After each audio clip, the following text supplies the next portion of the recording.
कैसे हैं आप सब? अच्छे ही होंगे मेरे हिसाब से तो। पिछले लेक्चर में हमने मोटे मोटे तौर पे क्या क्या बातें कर चुके हैं हम लोग। एनवायरनमेंट की बात हो गई, कंपोनेंट ऑफ एनवायरनमेंट की बात हो चुकी है। आज मैंने आपको बोला मैं इकोसिस्टम के बारे में बताऊंगा। बढ़िया। चलिए, इकोसिस्टम की मैं बात करूंगा ना, एक अलग तरीके से बात करूंगा आपके साथ। देखिए, सब लोग क्या करते हैं, इकोसिस्टम की बड़ी बड़ी डेफिनेशन लिखा देंगे, ऐसा ऐसा बोल देंगे, ये वगैरह वगैरह होता है, ब्ला ब्ला बोल के चल देंगे। मैं आपको अलग तरीके से पढ़ाता हूँ इकोसिस्टम, एग्जाम्पल से पढ़ाऊंगा। मैं एग्जाम्पल में बताऊंगा, उसके बाद आपको मैं डेफिनेशन समझाऊंगा इसकी। अब एग्जाम्पल आप ऐसे समझिए, घास है, ठीक है। घास को कौन खाता है? डियर या कोई भी जानवर समझो, कोई भी खा सकता है, कोई भी होगा। डियर को कौन खाता है? लायन, टाइगर, बराबर। एक ये एग्जाम्पल समझो, और एक एग्जाम्पल हम लोग यहाँ से समझते हैं। अब लायन जब मरेगा, लायन की डेड बॉडी होगी, जो यहाँ लिख रहा हूँ डेड बॉडी, यानी बेचारे इन लोग भी जानवर है, मरते हैं ही। इनको कौन खाएंगे? स्कैवेंजर। स्कैवेंजर में मोटे मोटे तौर पे क्या कहेंगे? Vulture and eagle. और इसी डेड बॉडी का जो रिमेन्स है उसको कौन खाएगा? डिकम्पोजर, जो बच जाता है, ठीक है। यही डिकम्पोजर्स, यही लोग पता है नाइट्रोजन वगैरह का लेवल जो है वो सॉइल में बढ़ाते हैं, और उसी नाइट्रोजन और उन सब की मदद से फिर से आपका किसका ग्रो होगा? ग्रास का, है ना। आप यहाँ एक चीज नोटिस करिए, यहाँ पे डिकम्पोजर्स किस पे डिपेंडेंट है? डेड रिमेन्स पे। ये डेड रिमेन्स कहाँ से आते हैं? Dead body. डेड बॉडी को जो स्कैवेंजर खाते हैं, उससे बचा कुछ होता है, ये डिकम्पोजर खाते हैं। स्कैवेंजर किस पे डिपेंडेंट है? किसकी डेड बॉडी खाएंगे? लायन, टाइगर की। लायन, टाइगर किस पे डिपेंडेंट है? डियर पे। डियर किस पे डिपेंडेंट है? ग्रास पे। यहाँ अगर एक भी लेवल छूट गया तो आगे के सारे खाते बिना ही मर जाएंगे, भूखे मरेंगे बेचारे, भूखमरी हो जाएगी, स्टारवेशन।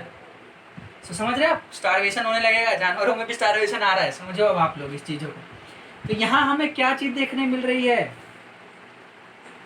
Inter dependence. बाप रे बाप, कितना बड़ा शब्द बोल गया मैं इतनी जल्दी, है।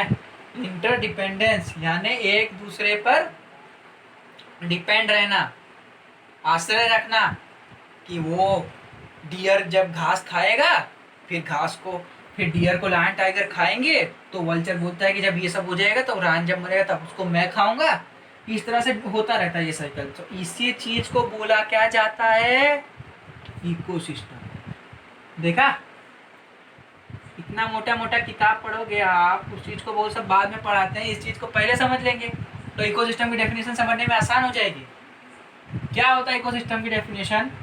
वो नीचे आप लोगों को दिख रही होगी कि interaction of living beings with their environment and also with themself is known as ecosystem. ये आपका इकोसिस्टम के बारे में मैंने बता दिया। ये तो मैंने एक एग्जांपल दिया, एक टाइम का इकोसिस्टम हो गया, लैंड पे जो इकोसिस्टम होता है उसके बारे में। ये फूड चेन है ये एक तरह से, ओके।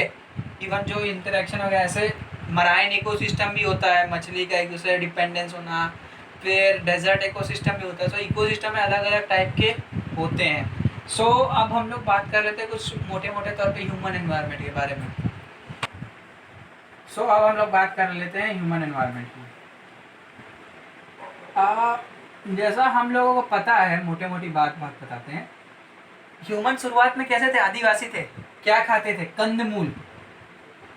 कंदमूल मतलब फ्रूट्स, और जो भी मिल जाता था, ग्रास ले लो, कुछ भी फ्रूट्स मिल गया उन लोगों को, ये सब खा लेते थे। इसके बाद इन लोगों को क्रॉप उगाने की तरीका पता चला, भैया ऐसा भी कुछ चीज़ होता है, गेहूं भी कुछ होता है, पैडी भी कुछ होता है, चलो इसे उगा के देखते हैं। तो इन्होंने ये उगाना चालू किया, फिर वही चीज़ को खाने लगे।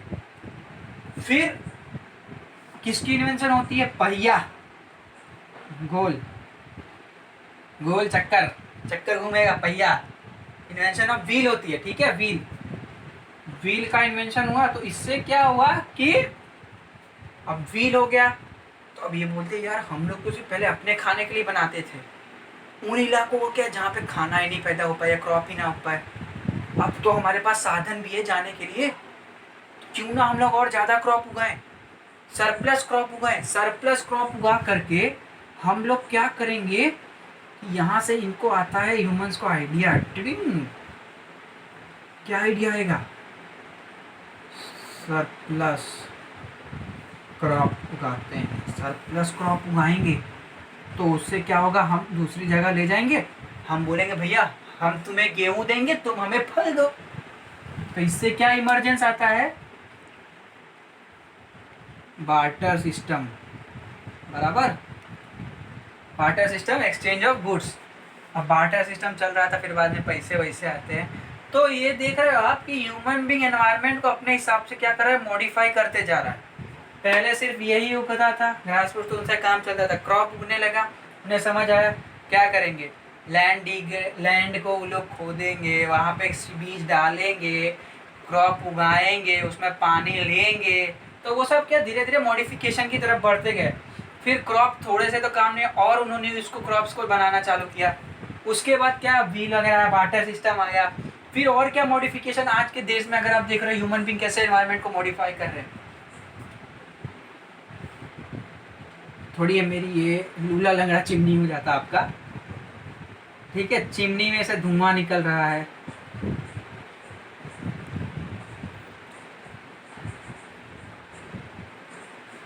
मोटर गाड़ी से भी पॉप धुआं निकल रहा है।